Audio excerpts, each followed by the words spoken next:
Welcome to episode 30 of the Empowering Ability Podcast.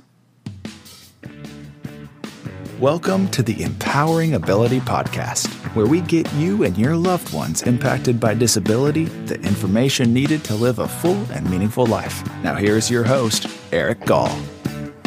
Hey friends, welcome to the Empowering Ability Podcast. Thanks for listening in today. Today, my guest is Brendon Pooran, principal lawyer of Pooran Law out of Toronto, Ontario.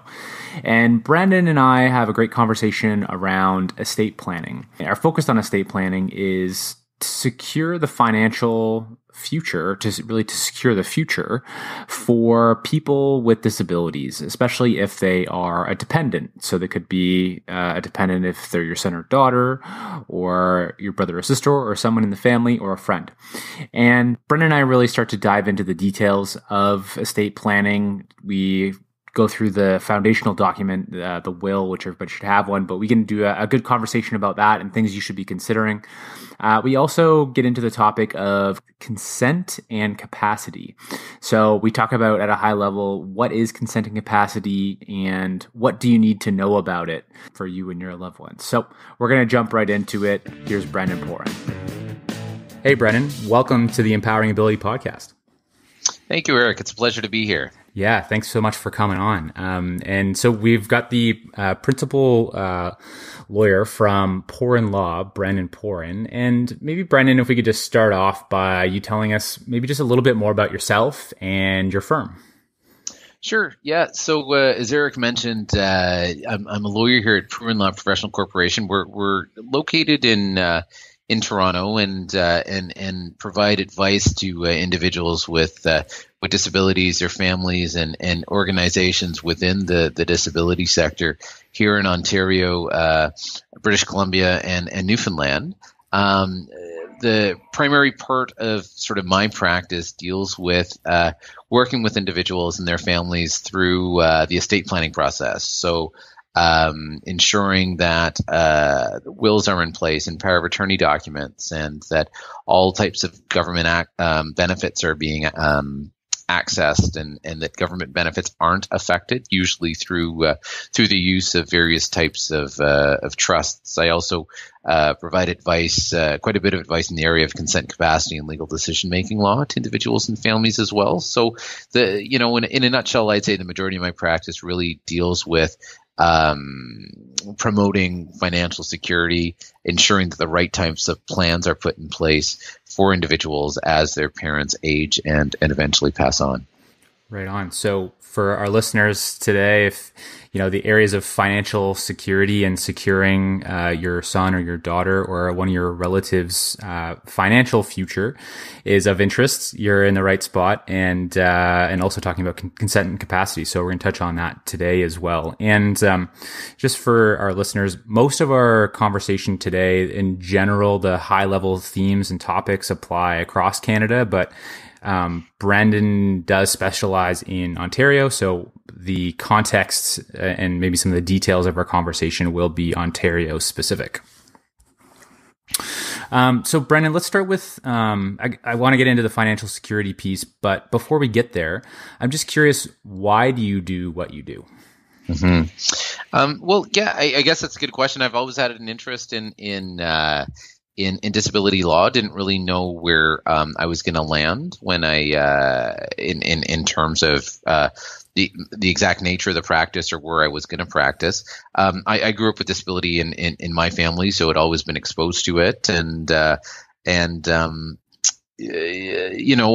working for disability organizations as a volunteer, as an employee, and as a board member over the years, just really helped to increase my interest. Right. So would you say that personal experience that you had with it in your family really pushed you in that direction, or was it Absolutely. Just a combination of things? No, it was definitely the personal experience and sort of the barriers and the obstacles and some of the challenges that I saw my siblings facing growing up really did, sort of lead me towards a disability law practice. Yeah. Yeah. Well, good for you for following that. And I feel the similar connection there, right? With my sister, Sarah, and the work that I'm doing now with the podcast and coaching. Absolutely. So that's awesome. Okay. So let's dive into it on a financial security piece. So, a family comes to you and they're looking to set up, an estate plan. What are some of the things that you would suggest that they start to think about? The first thing that they want to think about is sort of what are their objectives? What are they trying to achieve with the estate plan? If they have a relative, a family member with a disability, what does that person's life look like right now? And what do they anticipate the person's life looking like in the future once they've passed away? Ultimately, you want to get to a point where you're able to project what that person is going to need in terms of resources to continue to sustain the quality of life that he or she is used to while the parents are alive. So, thinking about your asset base, thinking about any sources of income that will sort of kick in once a parent's pass away, like pensions and life insurance and that sort of thing. Thinking about how you want to divide your asset base amongst your children, and again, a lot of that is going to be driven by your son or your daughter's needs. And ultimately, one of the main decisions is really going to revolve around the people that you're going to involve in your plan. So there are a number of different roles that need to be fulfilled. There's an executor for your estate. There are trustees for any kind of trusts that you set up. There are attorneys that you're going to name in your power of attorney documents. If you've got minor children at home, there are going to be guardians that you need to consider. So a number of different roles. And I really do encourage people to think about the people that they want to fulfill those roles sooner rather than later. Okay. And when you're thinking about people in these roles, is there any advice that you give to families on what they should think about in terms of the type of person, or is there specific characteristics or skills that they should be looking for in these folks that have these roles? Obviously, the most important trait is that the individual be trustworthy. Obviously, they're going to have access to your entire estate, which could be a considerable amount of money and with very little oversight. So you're going to want to ensure that they're trustworthy and that they will be adhering to the terms as you've laid them out in your will. Someone who's conscientious. There are, a number of different steps involved with administering an estate and a number of different deadlines associated with those steps. So someone who's conscientious in terms of being very task-oriented. Someone who's able to access the right kinds of professionals to help with administering the estate as well. So whether that be lawyers, accountants, financial planners to assist with the administration. Ideally, somebody who has some sort of relationship with your beneficiaries. Also, it's not necessary. It's more of a nice to have, if at all possible. Okay, yeah, those are some good things to consider. So it sounds like kind of the will is a really key fundamental part of the estate plan. Is that valid with saying that? For sure, it's your foundational. It's the foundational piece, really, the foundational pillar of your estate plan, I would say. And from there, the will in and of itself is going to likely incorporate a number of different tax planning strategies, a number of different trusts. It's going to identify people to fulfill most of those roles. It's really going to have a significant impact on what kind of financial security ends up being developed for the beneficiaries of your estate. Okay. So it's super important to have a will. And from what I've read, the stats are, I think approximately 50% of people have wills or something like that. Yeah. I don't know what the latest stats are, but my latest read was that more people than not have wills in place. So, it's something that I think we find people put off doing, and understandably so, but not really understanding the impact that not having a will have on the beneficiaries of their estate. and the costs associated, the disruptions to plans of care that result from not having a will in place. Do you have any either examples of stories of families that have come to you after the fact where there wasn't a will in place, and then you're working with them to try and pick up those pieces or create a solution after the fact? Oh yeah, I mean, we help individuals all the time with respect to or in relation to administration of estates. And I would say probably, I don't know, maybe close to 40% of our files are what we call an intestacy, and this is someone applying to become an estate trustee when the deceased has not left a will in place. And I can tell you just from experience, it usually ends up costing the estate a lot more money because there's additional legal work that needs to take place. Everything in the individual's estate becomes subject to an additional tax, which could have otherwise been completely avoided, or in most cases at least minimized. So, yeah, I would really encourage those who don't have a will in place, especially if you're a family member, or if you're a family that has a family member with a disability, to start working on this process sooner rather than later. Right.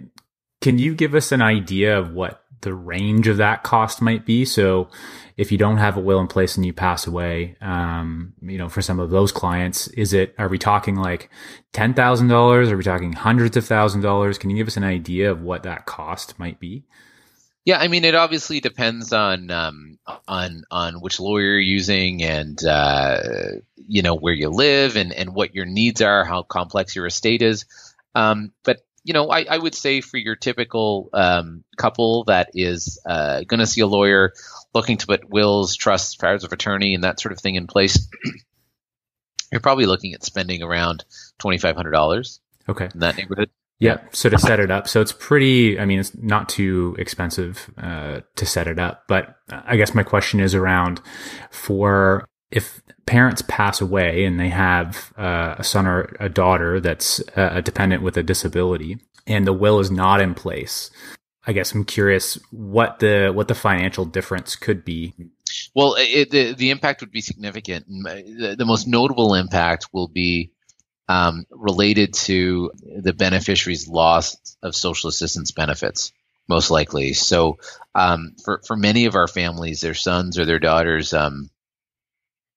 rely on benefits from the Ontario Disability Support Program, which amount to just under $1,200 a month, and in addition to prescription drug coverage and dental coverage and vision coverage as well, a number of disability-related benefits associated with that program also. So depending on the size of the inheritance, generally speaking, if the inheritance is going to exceed about $40,000, without doing proper planning and having the right kind of will in place, their family members' ODSP benefits is going to be affected. Okay. So it's really that the ODSP, or it could, maybe something different depending on where you are in Canada or in the world. But so those that loss of government benefits because the beneficiaries are holding more than the allowable amount of assets.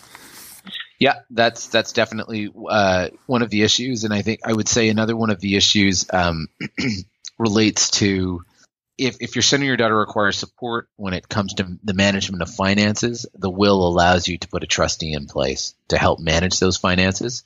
Without a trust in place for individuals who require support, it could unfortunately result in the triggering of a court-appointed guardian, which is not ideal in most situations.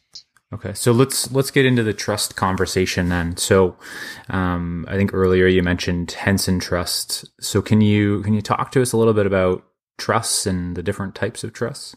Sure. So there are a couple of different types of trusts that we use, and I'll try not to be overly complicated here. The first one deals with is referred to it's what we refer to as an inheritance trust, or an ODSP, sometimes even referred to as a sheltered trust.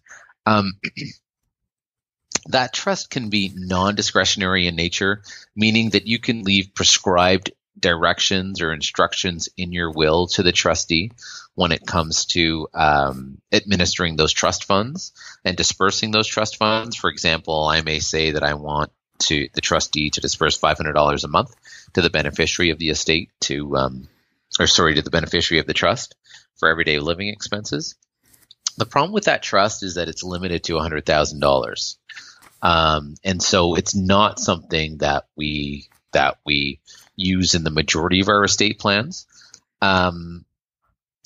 Instead, we typically incorporate what's called a Henson Trust. The Henson Trust is a little bit different. The Henson Trust is discretionary in nature. It's an absolute discretionary trust, meaning that the trustee has full discretion, full authority to make decisions related to the disbursement of funds from that trust. It's not considered an asset for ODSP purposes, and it doesn't have any kind of monetary limit.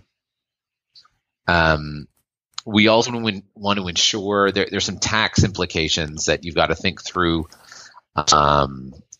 as well when going through the planning process. You want to ensure that your Henson Trust is qualifies as what's referred to as a qualified disability trust. This would help when it comes to the taxation rates applied to the income generated by the trust on an annual basis. And finally, we typically incorporate something called a lifetime benefit trust for testators, those drafting their wills, that have RRSPs or RIFs in place, so retirement savings in place. It's a way that we're able to roll over proceeds from a retirement savings account into this new type of lifetime benefit trust on a tax deferred basis. Okay, so essentially the beneficiary of your RDSP, if they had a disability, would basically take over that RDSP or that RIF, and they would now basically be able to use that for their own use at whatever their marginal tax rate is. Yeah, like that. Those proceeds would. So let's say I were to pass away with $100,000 in my RRSP or in my RIF, and I didn't have a spouse to roll it over to. Mm-hmm. My estate would be on the hook for about $50,000 in tax on that money. Instead, I can leave a provision. If I have a son or a daughter to split, I can leave a provision that money, who is dependent on me at the time of death, I can leave a provision that allows the estate trustee to roll that RRSP or that RIF money into a lifetime benefit trust for the individual. And if I do that, the full amount can roll to this trust without having to pay tax on the proceeds. Right. Okay. And are these trusts something that you create when you're living, or are they statements that go into your will and are created once you're no longer here? Yeah, for the majority of our families, they're looking at leaving instructions in their wills for these trusts to be created once they pass away, or typically once both parents pass away. They're referred to as testamentary trusts. For some families, we do draft inter vivos trusts. Those are living trusts that become active right away. And in some situations, there's a factor that's driving the creation of a living trust. But for the most part, we're leaving instructions in the will for the trust to come into effect after the person passes away. Okay. And what's an example of a reason to have a living trust? There are many families that have been coming to see us lately who may be purchasing a home, a house, or a condo for their son or their daughter. And often it makes sense to hold that in a trust. So we'll be creating an inter vivos trust to hold that piece of real property. There may be situations where there are a number of different family members who are who've made it known that they're going to be they want to leave a bequest, they want to leave a gift to a particular person. So instead of going through a comprehensive kind of trust exercise in each will to ensure that you've got 5 or 6 different Henson trusts set up, you may create a living trust and then share the name of that living trust with other family members. It gets quite complicated. Yeah, I can I can see why people need to come talk to you, Brendon. Yeah. Okay, so we've talked about the will, and then we've talked about some of the tools within inside of the will, being trusts. What are some of the other things that we need to consider with estate planning? The will is very important, obviously. Tax planning, I think I've touched on, is huge. For the majority of wills that we review, we see that whole tax planning element is missing, and that could be the difference between leaving an estate of $200,000 or leaving an estate of $400,000. You want to consider life insurance policies. Do you have life insurance policies in place? And if you do have them in place, who are the named beneficiaries? Because remember, ODSP doesn't really discriminate, regardless of whether or not the money's coming from the will or from the estate or life insurance policy, it's going to be treated in a similar manner. You also want to ensure that you think through, what have you appointed anyone to make decisions on your behalf if you're unable to do so when you're still alive? So power of attorney documents are very important. In Ontario, we have two kinds of power of attorney documents. We have a power of attorney for personal care that encompasses decisions related to healthcare, hygiene, nutrition, safety, shelter, and clothing. And we have a continuing power of attorney for property as well. Okay. I've got a bunch of questions that came out of that. So, okay. We see you left off on power of attorney. Let's stay there for a second. So when should we be considering a power of attorney? If you're 16 and able to give a power of attorney for personal care, everyone should have one in place. If you're 18 and able to give a power of attorney for property, everyone should have one in place as well. So there are legal thresholds that everybody has to meet in order to grant power of attorney or even to make a will. So there's a level of understanding and appreciation that's required when it comes to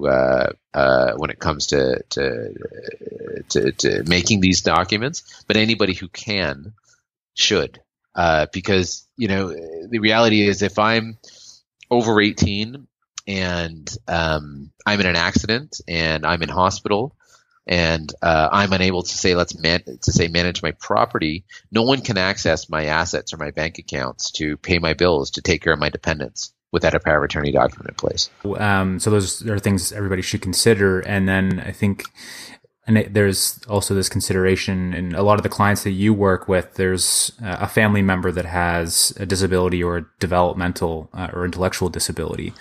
So for those folks, does power of attorney documents really, can they get a power of attorney document? And I guess, how does that work? Yeah, I mean, everyone's level of ability and to meet these legal thresholds differ. So regardless of who walks through our office door, we're doing sort of asking a series of questions to ensure that those legal thresholds are met. So there are many individuals with intellectual disabilities that we've met with who have powers of attorney in place. Some are able to meet the thresholds and others aren't. Okay. And if a family has a son or a daughter with a disability, should they be thinking about a will for that individual as well, over and above themselves? Yeah. So again, it'll depend on whether or not the person is able to meet the legal threshold, whether or not the person has what's referred to as testamentary capacity. So again, are they able to kind of understand and appreciate what a will is and what the impact of a will is? Does the person have assets that they would eventually need to dispose of? For some of our families, their family members may only have an RDSP, which could in and of itself be a considerable asset, grow to be a considerable asset over time. So, more and more people, since the RDSP did come around, putting a will in place does make sense. Okay, so that answers that question. And so just going back to what you were saying earlier, you mentioned life insurance policies. When does life insurance make sense for a family? Mm-hmm. More of a question to ask a financial advisor, but generally speaking, life insurance is usually a cost-effective way of topping up what's left in your estate. So a lot of our families will, let's say, buy an additional life insurance policy specifically to fund the Henson Trust, in addition to a portion of their estate. So again, you're assessing, what are the anticipated needs of my beneficiaries? What am I going to be leaving behind in my estate? What other income sources are going to be triggered? Is there an RDSP in place? And that may impact whether or not it makes sense to take out life insurance. But again, a question more applicable to a financial advisor. Right. So when you're looking at, I guess, what's the living cost for that individual, and what are their revenue sources? And if those revenue sources are coming up short, or that asset base isn't big enough, then life insurance is an option to look at. Yeah, exactly. And the other thing that I wrote down that you mentioned earlier was around tax savings and tax strategies. Do you have any maybe examples of either of those tax strategies, or of maybe a client that you've worked with, and kind of what that tax strategy looked like and how much that might have saved them? Sure. I mentioned a little while ago the idea behind a lifetime benefit trust, and there's one client that we worked with. She was terminally ill, and she'd asked us to do her estate plan. She was leaving behind a son with an intellectual disability in his mid-20s, who was completely financially dependent on her. And we were able to incorporate some provisions in her will that allowed us to roll over her RRSP proceeds to a lifetime benefit trust and or her son's RDSP. And she had a fairly significant pension. We were able to take the commuted value of the pension and deposit that into her RRSP. And by doing so, it resulted in a net savings to her estate of over $200,000, which is incredibly significant, especially given how young her son was and what his needs were on an annual basis. Right. Yeah. So that highlights the importance of talking with professionals that understand these mechanisms that are available, and getting that help, because it might cost a little bit of money up front, but the opportunity cost of not doing it can be huge, right? Up Absolutely. to $200,000 in this case, right? Absolutely. Okay, awesome. Okay, the other two things that come to mind, Brennan, are ODSP itself and the RDSPs. Could you maybe just touch on those two things in terms of, more things that, ODSP would be, an income source for an individual with a disability, and then the RDSP, I guess, is an investment, but also an income source. Could you just touch on those? Sure. Yeah. So we usually start some of our when we do in-person seminars with a brief overview of ODSP, because it helps to provide a context for why estate planning is so important if you have a son or a daughter with it, or a family member with a disability. ODSP is Ontario's provincial income support program that provides a wide range of benefits to individuals with disabilities between the ages of 18 and 65 through the province's social assistance program, or social assistance framework. So the main benefit associated with ODSP is the monthly check that a person receives, which is just under $1,200 a month. And person's also eligible for a wide range of other benefits, including prescription drug coverage, dental, vision, disability-related benefits, employment supports, and those sorts of things. ODSP has a number of rules associated with the amount of money a person can earn and the amount of assets a person can own. And once you exceed those limits, you jeopardize your eligibility for ODSP. So generally speaking, if a person on ODSP were to inherit any money, or inherit, generally over $40,000, depending on their current asset level, it could result in their eligibility for ODSP being affected. So if ODSP, the bottom line is, if ODSP is going to be an important resource for that individual throughout that individual's life, then without proper estate planning, if that person does inherit from your estate, it's going to affect their eligibility for the program. Right. So, and those limits just change, right, Brendan? My understanding is our good friend Helen Reese, and I think you were helping out a little bit as well, got the gifts and asset limits changed. Is that correct? Yeah, we've been part of a few working groups over the last couple of years that was advocating for an increase to the income and asset limits. And Helen did a wonderful job in achieving that with the provincial government a few months ago. So the asset limit for a single individual was raised from $5,000 to $40,000, and the income limit. So this is the amount that a ODSP recipient can receive in the form of a voluntary gift or payment in any 12-month period, was raised from $6,000 to $10,000. Perfect. Well, thank you to you and Helen, everybody involved doing that work. And I think that there's a general sentiment that it's moving in the right direction, but it's still not enough compared to like a province like British Columbia, because the limits are much higher. Is it $200K in assets that you're able to hold? In British Columbia, you can have $100,000 in assets, but in my opinion, more importantly, they eliminated the limit on income. So, in other words, a person on social assistance can receive, or receiving disability-related social assistance, PWD, it's called out in BC. There is no limit in terms of what they can receive in the form of a voluntary gift or payment. And that makes a big difference. A huge difference, yeah.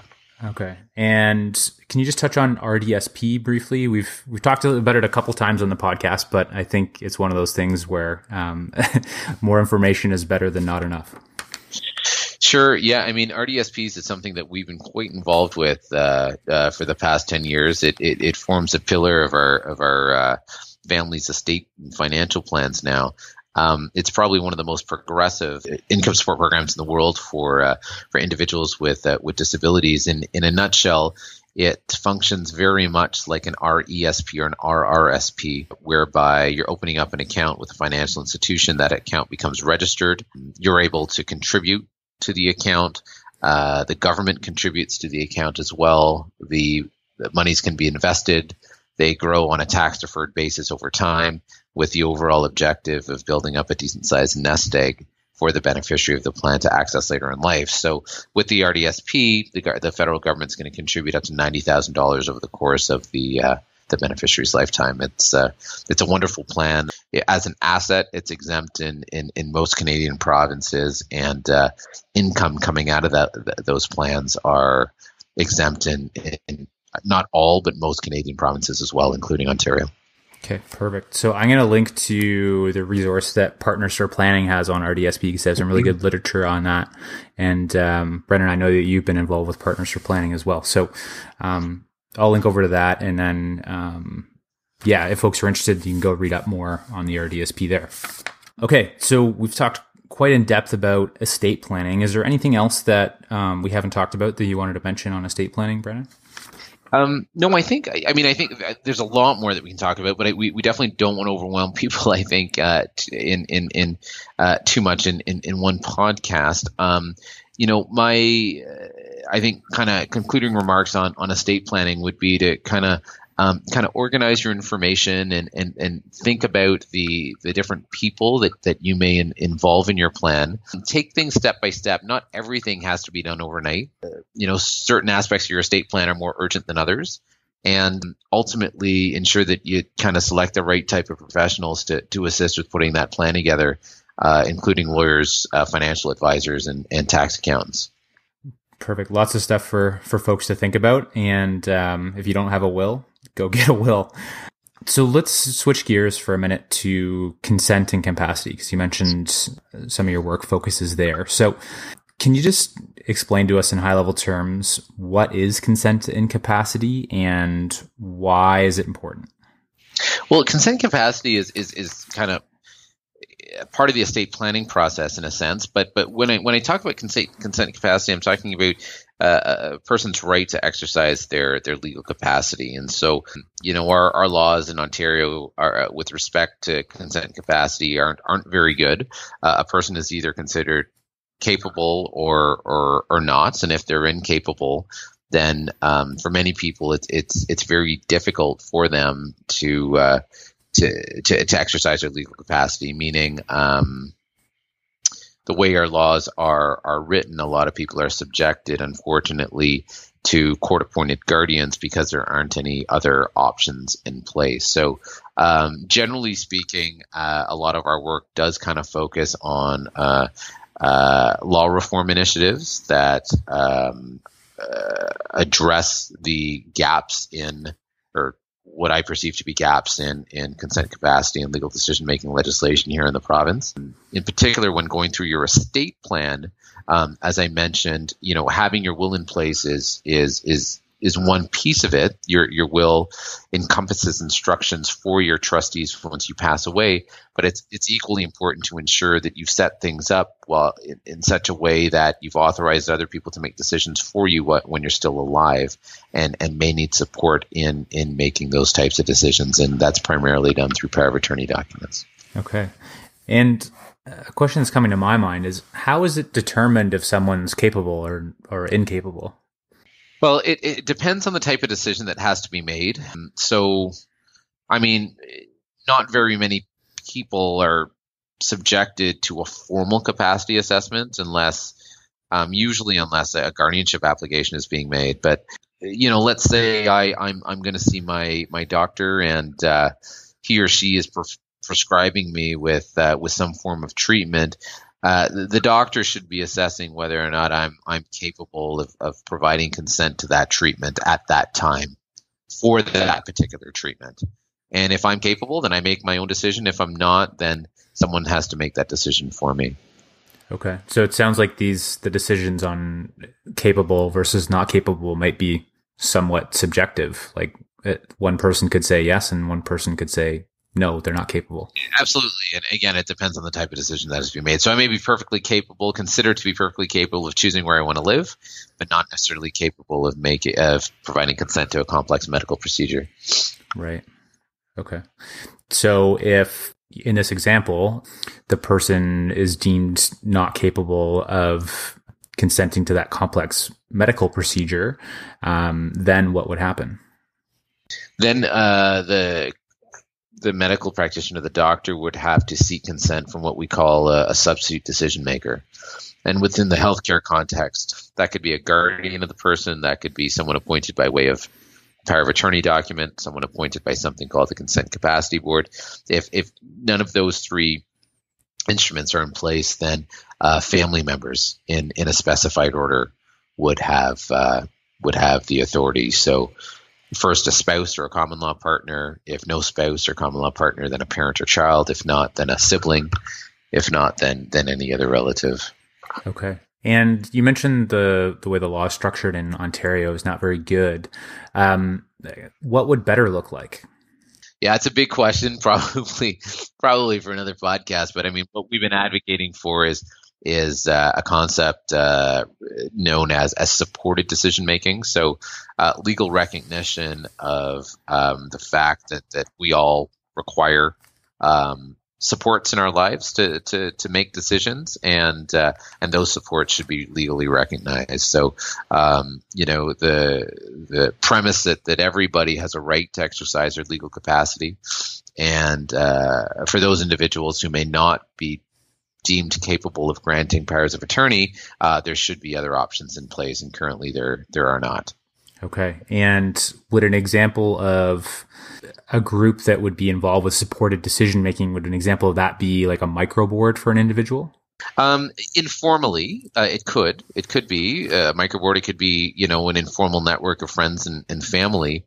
The problem is that there is no legal mechanism that would recognize that microboard as a supporter, or an informal network of friends or family members. So that's what's needed here in Ontario. Right. Okay. And that's what you're advocating for. Yes. Okay. Right on. Well, thank you for doing that work. Awesome. So there's lots of stuff in this podcast for folks to think about. Brennan, if I'm someone out there and this is kind of, it gives me a bit of an idea of what I could do, but I still have questions, where can people go to learn more, or how can they contact you? Sure. So they can jump onto our website, pooranlaw.com. And our contact information is there. We also have a bunch of resources on our website. I'd encourage everyone to look through a free publication that we produced in conjunction with Community Living Ontario. It's the Inspiring Possibilities Estate Planning Guide. And like I said, it's free publication. I believe we have a link to it on our website. You can go to Community Living Ontario's website, or the direct URL is www.planinspiringpossibilities.com. And I think another great resource is the Partners for Planning online hub, where they have access to a number of different webinars and other materials to help through the planning process. Okay, awesome. I'm going to link to all those things you just mentioned in the show notes, as well as the blog, so people can easily access those. So, Brendon, it's been an honor having you on the podcast, and thanks for coming on and sharing all this important information around estate planning and consent and capacity. So thanks so much. Oh, Eric, thanks for reaching out anytime. Okay, thanks, Brendon. We'll talk soon. Take care. Big thank you to Brendon for coming on the podcast today, and such good information packed into this one. I encourage all of you out there to get a will if you don't have one.